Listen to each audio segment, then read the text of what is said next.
पूर्णिमा की रात वैद्यनाथ गढ़ पर ऐसे उतरी जैसे आसमान खुद किसी निर्णय का बोझ ढो रहा हो।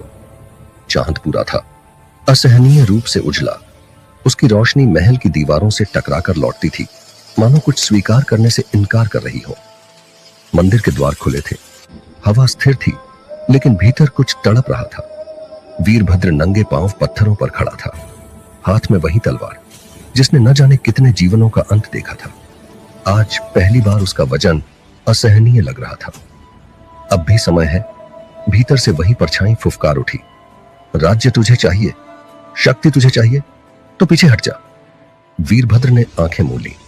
उसे बच्चे का चेहरा याद आया, माओ की खामोश चीखें और वह आईना जिसमें अब वह खुद को नहीं पहचानता था। बस, उसने धीमे से कहा। उसकी आवाज में डर नहीं था, थकान थी। मंदिर के गर्भगृह में काल रेखा प्रकट हुई। आज वह पहले से अधिक ठोस थी, मानो उसका अस्तित्व इसी पल के लिए बना हो। एक बार खून बहेगा, उसने कहा, या तो चक्र टूटेगा या सब कुछ। परछाई जोर से हंसी।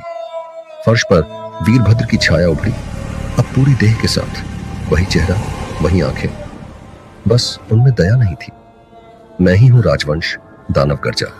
मैं ही शक्ति हूं, तू मुझे मारेगा तो राज्य मर जाएगा। वीरभद्र ने तलवार उठाई, पर सामने नहीं, अपने सीने की ओर। काल रेखा की आंखें पहली बार कांपी।